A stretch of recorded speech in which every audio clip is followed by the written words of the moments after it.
Welcome to our channel, folks. Today we are going to learn how to configure Amazon Lex chatbots. Let us say you have an user and that user wants to interact with an application which can be as simple as an FAQ application where the user asks for a query and the application comes back with a response. We are going to use a chatbot here so that the user can have an interactive discussion instead of just searching in your website or searching your applications for that information. So in this particular use case that we are going to see today, we are going to simulate an user who wants to know what are the videos that are in the Valaxy's YouTube channel, and they can go ahead and watch it. So the user can say a query like, what is EC2, or when do I use EFS storage? Then the backend engine, that Lambda engine, is going to go ahead and see the YouTube videos that we have in the Valaxy channel and come back with the appropriate URL for the user. So let us go ahead and see how to configure this in our account. All the necessary information that you need to configure this chatbot is in this GitHub article. I'll put this link in the description so that you can go ahead and follow it along with me. For example, the backend code is in this Python file and the utterances and the slot information are here. So you can just go ahead and use this information and configure the chatbot. So let us get into our Lex console. Go ahead and click on Get Started. We are going to use a custom bot here. We are going to use only a chat bot so that we don't have to choose any voice, and then set it as 1 minute. Click on No here, click on Create. The next step is go ahead and creating the intents. Intents are nothing but what your users are going to type, and under intents, we are going to say what are the utterances.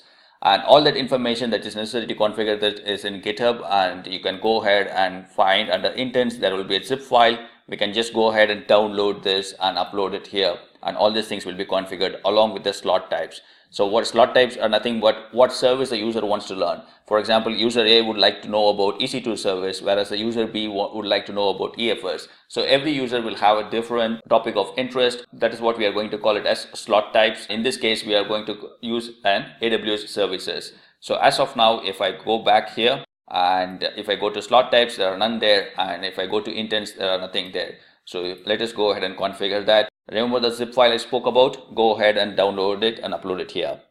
So once you import it, my intents are going to get configured, and along with the intent, my utterances are going to be configured here. So the utterance looks like how to use a slot value, when to use a particular service. So I'm given the name as slot 1 service. You can go ahead and change it if you want, or you can use it as it is. And right now we are not invoking any Lambda function. We will go ahead and configure a Lambda and come back and validate it, or when you're trying to fulfill this request, we are going to use a Lambda function. For now, you can see here the slot AWS services are here, but once you can see here that is empty. That is because there is a problem with the GUI. Once we go ahead and save this, we will be able to see it there. So let's go ahead and click on save.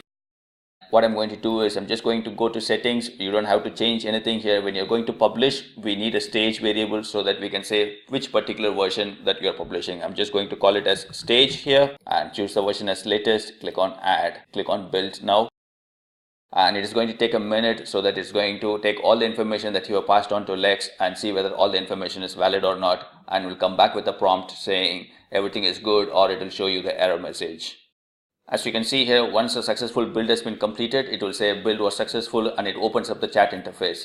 So for example, if I want to see everything has been configured nice, all I can say is how to use EC2, and it's going to say how about this, because since we are not configured any backend systems, it is going to pick up one of these values. It automatically picks up the EC2 service. So I'm going to say this time, you can see here the slot value will be automatically picked up. If it is not picked up, it is going to ask you for confirmation saying which service. So I'm just going to say ELB. It will pick that service correctly and then show it up here. I'm going to try another one, and it automatically picks up NAT here. So now our front-end system, or the basic processing or getting the information from the user, is done. Now we need to take this information back to the Lambda console and see what are the videos available for these services. So we need to configure a Lambda function. So I'm just going to choose this here, and it will ask you to choose the Lambda function. As of now, I have not configured anything. So let us go ahead and do that.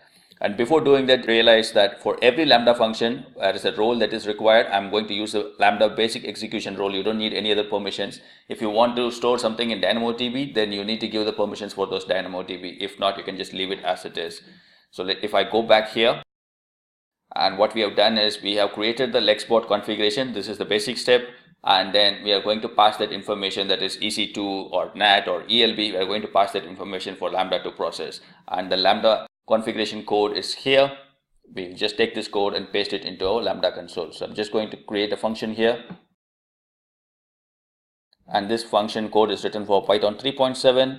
And I'm going to choose the role that we have just now created. You can see here, this is the role. And I'm going to choose the same role here. So choose an existing role, Lambda role for Lexbot. Go ahead and click on create function.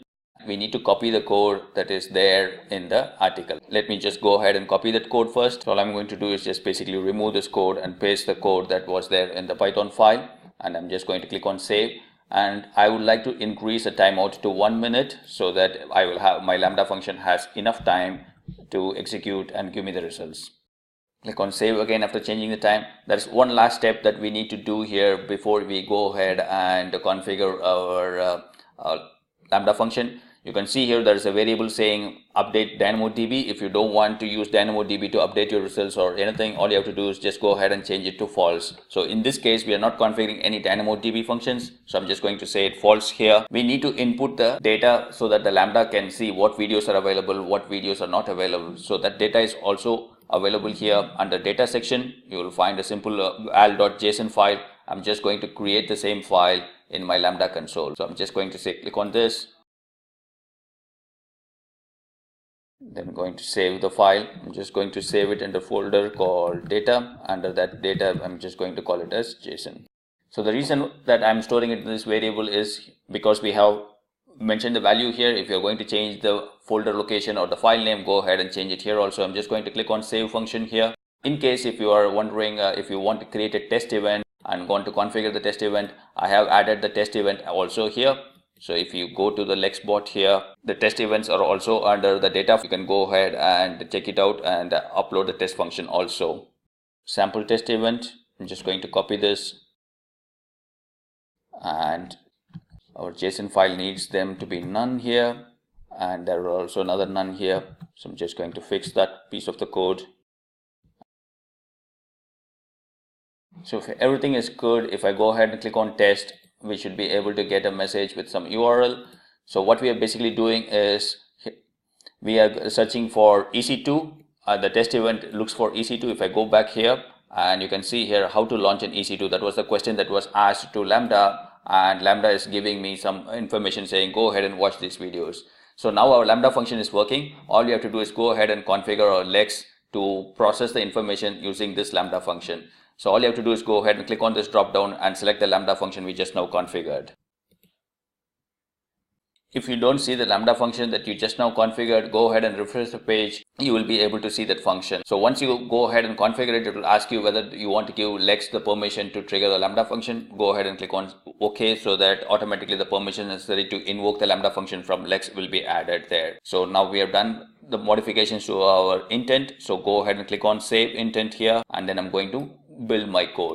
My build is in progress, and once my build is successful, I should be able to test my bot using this chat interface that is built into the console itself. Our build has been successful, so let us have a quick test here. I'm just going to say what is EC2. If everything is good, I should be able to get a list of links. You can see here there is a link for checking the Jenkins master, which shows how to configure your Jenkins in EC2. So what I'm going to say is what is NAT, and I should be able to get some responses. So let us go ahead and try something like what is AWS.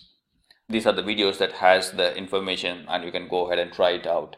So this is how you configure Lex chatbots as a simple example. If you have a different use case, go ahead and try it with this as a template, and there are other Lambda templates that are available. Go ahead and use them. In the next video, we are going to see how to integrate this Lex bot with your Slack channel so that your users can interact with this bot in your Slack channel. You can integrate it with your Facebook Messenger or with Kik or Twilio. So we are going to see how to do this with the Slack in the next video. Until then, go ahead and try it. If you have any problems, let us know. We can learn from each other. If you like our videos, go ahead and like them, share them, subscribe to our channel. That will let us to create more content. Thanks for watching. Happy learning.